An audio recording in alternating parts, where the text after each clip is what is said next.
যে আমাদের জীবনটা বড় নেয়ামত,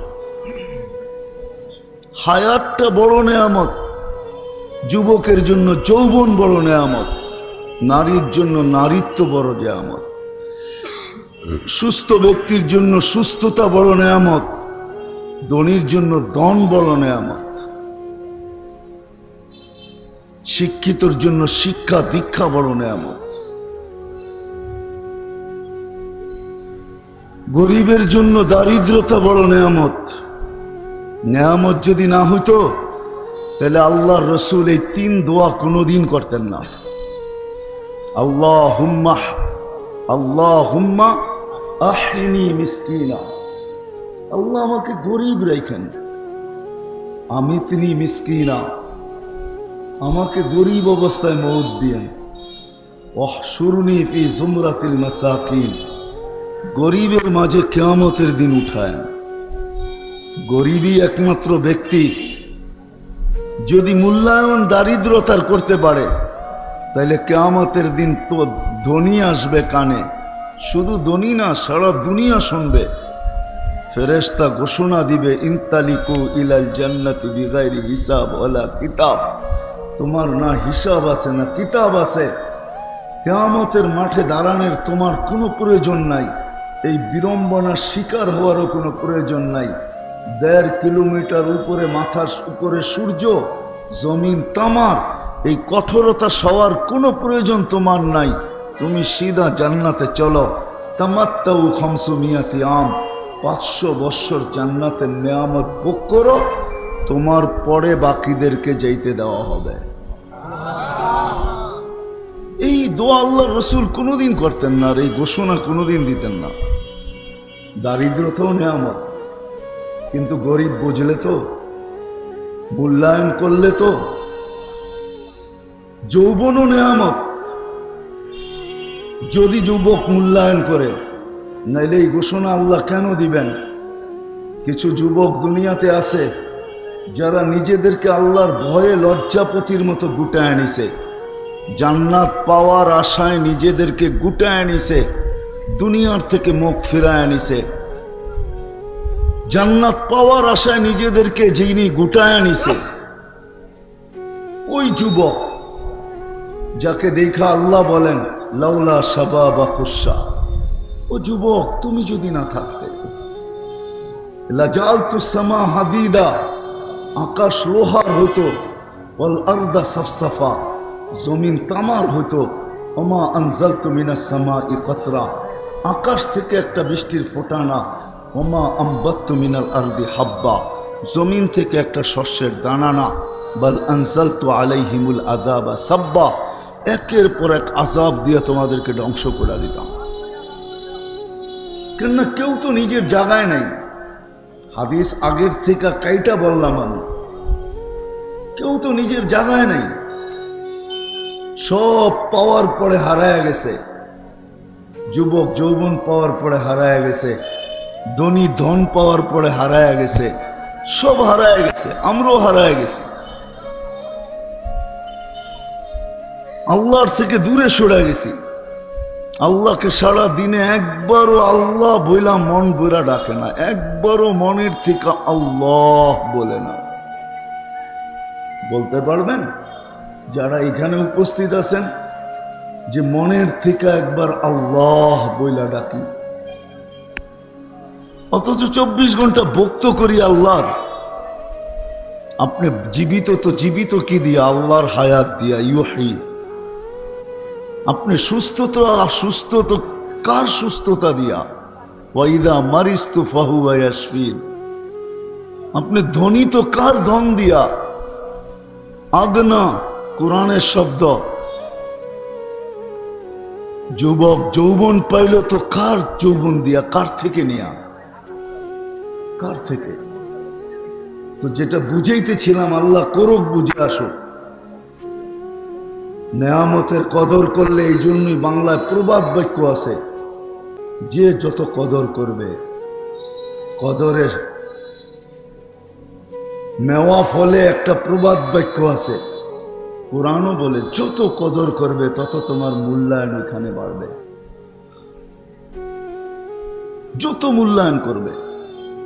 নাহলে বেলাল কোনো ধনী ছিল না, গরিবই ছিল। মূল্য এতটুকু বাড়ছে, এখনো নাম নিলে রাদিয়াল্লাহু তাআলা আনহু বলে। এখনো দুনিয়া লেখে সাইয়েদুনা বেলাল, আমাদের সর্দার বেলাল। এখনো যার বাড়ি দেখলে চোখে পানি আসে, কাঁদতে না চাইলেও কেন জানি পানি আসে। বাস্তব বলতেছি আমি, কিতাবে পড়া না, চোখে দেখা বলতেছি, চোখে দেখা। যাকেই দেখছি বেলালের বাড়ির নিচে সেই দেখি কাঁদে। জিজ্ঞাসা করছি কাঁদো কেন? বলে কেন কাঁদি তাও জানি না। ভিতরে কি অবস্থা? বলে ভিতরে চিৎকার, বেলাল তুমি কোথায়, আমি কোথায়, তুমি কোথায়, আমি কোথায়। তো যেটা বুঝাইতেছিলাম, আমি যখন জীবনের মূল্যায়ন করব, আল্লাহর কাছে মূল্যায়িত হব, দামি হব। রব্বে কাবার কসম, দুনিয়ায় দাম পাওয়ার নাম দাম পাওয়া না। দুনিয়ায় মূল্যায়িত হওয়ার নাম মূল্যায়িত হওয়া না। দুনিয়ায় সম্মান পাওয়ার নাম সম্মান পাওয়া না। দুনিয়ার মানুষের কাছে দুনিয়ায় কিছু পাওয়ার নাম পাওয়া না। আসল পাওয়া তো ওইখানে, আল্লাহর কাছে পাওয়া। যুবক যদি আল্লাহর কাছে পাইল, নারী যদি আল্লাহর কাছে পাইল, পুরুষ যদি আল্লাহর কাছে পাইল, ধনী যদি আল্লাহর কাছে পাইল, এটা পাওয়ার জন্য নিজের এই জীবনটাকে মূল্যায়ন করতে হবে। যে যেইখানে ওইখানে থাইকা যখন মূল্যায়ন করবে, এটাকে মূল্যায়ন করবে, কদর করবে, তো রব্বে কাবার কসম আল্লাহর কাছে সে দামি হবে। নারীও যদি কদর করে, তো সব্বে কাবার কসম, দুনিয়া পুরুষ জগতে একজন পুরুষ আছে জান্নাতের 8 দরজা দিয়া ঢুকার মতো অধিকারী, কিন্তু দুনিয়ার সমস্ত নারী এই অধিকার রাখে, ইচ্ছা করলে জান্নাতের 8 দরজা দিয়া ঢুকতে পারে। ইচ্ছা করলে জান্নাতের 8 দরজা দিয়া ঢুকতে পারে। আল্লাহ রসুল বলছে, নারী যদি নারীত্বের মূল্যায়ন করে, তাহলে জান্নাতের 8 দরজা দিয়ে ঢুকার অধিকার রাখে। হাদিসের শব্দ, ফালি তাদখুলিল জান্নাতা মিন আইয়ি আবওয়াবিল জান্নাতি শাআত, যেই দরজা দিয়া মনে চায় ওই দরজা দিয়ে ঢুকো, কিন্তু তাকে নারীত্বের মূল্যায়ন করতে হবে।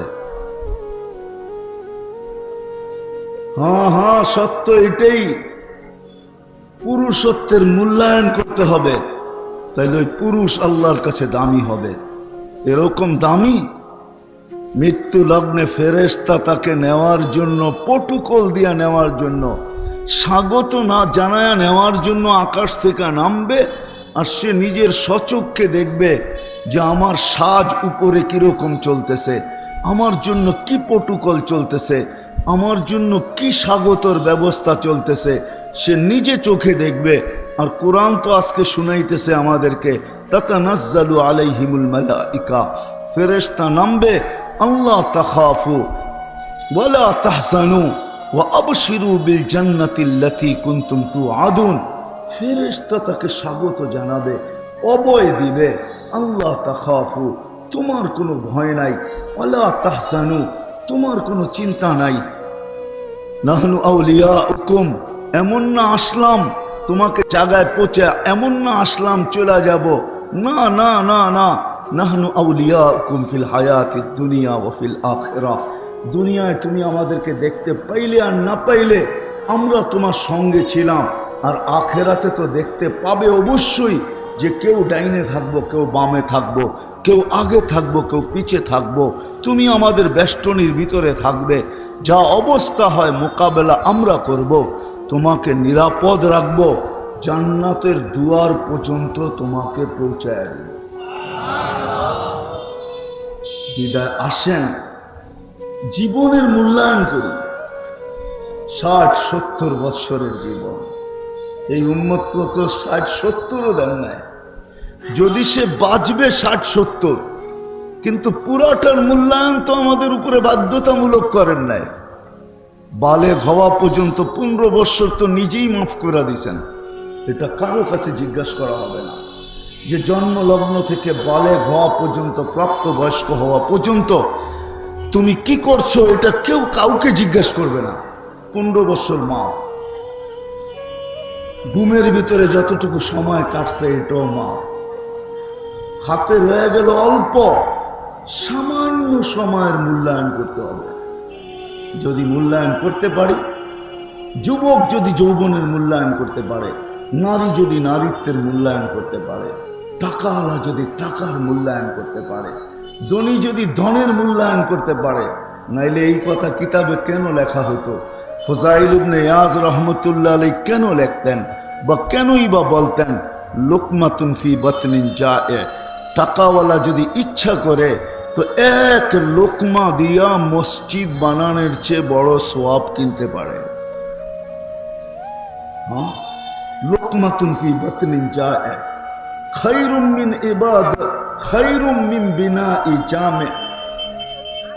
জামে মসজিদ বানানোর চেয়ে বড় সওয়াব এক লোকমা খানা যদি কোনো ক্ষুধার্তের মুখে কোনো ধনী উঠায় দেয়, তাইলে জামে মসজিদ বানানোর চেয়ে বড় সওয়াব তার জন্য লেখা হয়। বিশ্বাস হয় না?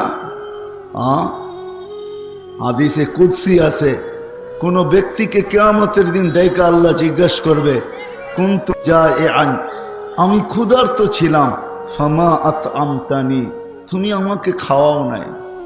তো সেই ব্যক্তি বলবে, আল্লাহ আমি ছিলাম জমিনে, আপনি ছিলেন আকাশে, আপনাকে আমি খাওয়াবো তো খাওয়াবো কি করে? কি করে খাওয়ানো সম্ভব? আমার কি করে সম্ভব ছিল আমি খাওয়াবো আপনাকে? আকাশে আমি জমিনে। তো আল্লাহ ছবি তুলা ধরবে, তোমার কাছে গেছিল ক্ষুধার্ত, হাত বাড়াই ছিল, বলছিল এক লোকমা খাওয়া দেওয়ার জন্য, তুমি যদি তাকে খাওয়াইতে তাহলে আমাকে খাওয়ানো হতো, আজকে বিনিময়ে আমি তোমাকে এই জান্নাত দিতাম। উঠান কিতাবে লেখা আছে। তো যেটা বুঝাইতেছিলাম, আসেন কমসে কম দিলে গাথি যে আমার জীবনের আমাকে মূল্যায়ন করতে হবে, যদি আমি ওনার কাছে মূল্যায়ন চাই। আর যদি বলি না, মরার পরে যা ঘটবে ঘটবে, ওটা ওই সময় দেখা যাবে, ওনার জীবনের মূল্যায়নের কি দরকার, আমার জীবন আমি কাটাবো। এই প্রবাদ বাক্যে যদি বিশ্বাসী হন যে আমার জীবন আমি কাটাবো, যেমন খুশি তেমন কাটাবো, এই প্রবাদ বাক্য আর স্লোগানে যদি বিশ্বাসী হন, তাহলে আপনি কাটাইতে পারেন, কিন্তু বেশি দিন না। ইলা আজালিম মুসাম্মা। হায়, প্রত্যেক জিনিসের গায়ে লেখা থাকে, গ্যারান্টি কতদিন লেখা থাকে প্রত্যেক জিনিসের গায়ে। কোম্পানিওয়ালা লেখা দেয়, প্রত্যেক জিনিসের গায়ে লেখা দেয় কত বৎসরের গ্যারান্টি। পণ্য যারা বানায় ওরা পর্যন্ত 2টা তারিখ লেখা দেয়, যে কয় তারিখে তৈরি হলো, এটার মেয়াদ কবে শেষ হবে। পাওয়ারুটিওয়ালারা পর্যন্ত লেখা দেয় যে 24 ঘন্টার 3 দিনের 72 ঘন্টার পরে এই পাওয়ারুটি ঠিক থাকবে না, এটা নষ্ট হয়ে যাবে। সব জিনিসের গায়ে তো লেখা থাকে, কিন্তু সৃষ্টির সেরা মানুষটা, ওর গায়েও লেখা আছে কিন্তু দেখা যায় না। কে কখন চলে যাব জানি না। স্লোগানে বিশ্বাসী আপনি হইতে পারেন, নরসিংদীর মানুষ স্লোগান দিতে পারে যে আমার জীবন আমি কাটাবো, যেমন খুশি তেমন কাটাবো। আমিও বলি আপনি স্লোগান দিতে পারেন, কিন্তু বেশি দিন না। গায়ে লেখা আছে সীমারেখা, আসতে দেরি, উঠাইতে দেরি করবে না। আপনি বলবেন প্রযুক্তি দিয়ে আমি প্রতিরোধ করব, প্রযুক্তি দিয়া। তো 1400 বছর আগে বলে দিছেন ওলাউফি বুরুজি মুশাইয়্যিদা। যদিও ওলামায়ে কেরাম এটার তর্জমা করেন লোহার বক্সের ভিতরে থাকলো তোমাকে উঠায় নিয়ে নিব, আমি তর্জমা করি এটার যে সারা দুনিয়ার প্রযুক্তিও যদি তুমি প্রতিরোধে ব্যবহার করো, তাই পরও তোমাকে উঠায় নিব, তোমার প্রতিরোধ প্রযুক্তি খবরই পাবে না তোমাকে কখন উঠায় নিয়ে আনে। তোমার প্রযুক্তি সব চলমান থাকবে, কিন্তু জানবে না আমরা অপারেশন চালাইলাম কখন আর তোমাকে উঠাইলাম কখন। মেশিন পর্যন্ত খবর পাবে না, আমরা ওকে পর্যন্ত সিগন্যাল দিব না। আমরা তো যাবো, উঠায় নিয়ে চলে আসবো। সত্য এটাই। আসেন, কথা কি বুঝাইতে পারতেছি? নিজের জীবনটাকে মূল্যায়ন করি। যদি ওইখানে মূল্য পাইতে চাই, ওটা চিরদিনের। টেকনোলজি বড় উন্নত, তো মঙ্গলের ছবিও আনা যায়, চাঁদের পিঠেও হাঁটা যায়। আমি মানি, এটা নিয়ে আমার কোনো বিরোধ নাই, কোনো সে নাই। কিন্তু 2.5 হাত মাটির নিচে কি ঘটতেছে, বিজ্ঞান আজ পর্যন্ত ওই দিকে হাত বাড়ায় নাই। ও জানে উপরে হাত উঠাইলে অসুবিধা হবে না, কিন্তু নিচে হাত বাড়াইলে হাত হাত থাকবে না, এটা জয়লা পুরা ছাই হয়ে বাইরে আসবে। এই জন্য 2.5 হাত নিচে কি হয় এটা নিয়ে বিজ্ঞানের কোনো মাথা ব্যথা নাই, নাই, পারবেই না, এটা সম্ভবই না। বিদায় চলে যাব। ওটা চিরস্থায়ী, এটা ক্ষণস্থায়ী। বিবেকটা এই জন্যই দিছিলেন। এত দামি জিনিসটা এখানে পুশ করছেন এই জন্যই কিতাবে পাওয়া যায়। আল্লাহ আকলকে বানায়া হুকুম দিছিলেন, আকবিল, আগে যা। তো আগে চলতে শুরু করছে, বলছে আদবির, পিছে যা। তো পিছে আসতে শুরু করছেন। যা হুকুম দিতে ছিল তা মানতে ছিল। তো আল্লাহ নিজেই বলছেন, মা খলাকতু আতিয়াবু মিনকা, তোর চেয়ে উত্তম কিছু আমি বানাই নাই, তোকে তোর চেয়ে দামি কিছু আমি বানাই নাই। বিকা উহাসিব, তোর দ্বারাই আমি মানুষের হিসাব নিব। বিকা উআকিব, তোর মাধ্যমে আমি শাস্তি দিব। ও বিকা উজার, তোর মাধ্যমে আমি পুরস্কারের মালা পরাবো। ওই বিবেকটা আল্লাহ এই জন্যই দিছিলেন, বুদ্ধিটা এই জন্যই দিছিলেন, বিদ্যাটা এই জন্যই শিখাইছিলেন। এই জন্য শিখান নাই যে ডাকার পরেও আসে না, কার ব্যাখ্যা করে চলে যায়। ডাকে, 5 বার ডাকে, লাউড স্পিকার দিয়া ডাকে। আগে তো মুখেই আজান হইতো, লাউড স্পিকার ছোটবেলা দেখি নাই। এখন তো লাউড স্পিকার ছাড়া আজানই হয় না। মুখে আজান দিলেও আঙ্গুল উঠায়। কি হইলো এদের, মুখে কেন আজান দেয়, লাউড স্পিকার কোথায়? লাউড স্পিকারে ডাকে, তারপরও ঘর ব্যাখ্যা করে চলে যায়। যায় না, যায় না। কয়জন মসজিদে আসে? এই মসজিদে এখনো আছে, মাগরিবের নামাজ পড়ে নাই, ওয়াজ শুনতে চলে আসছে।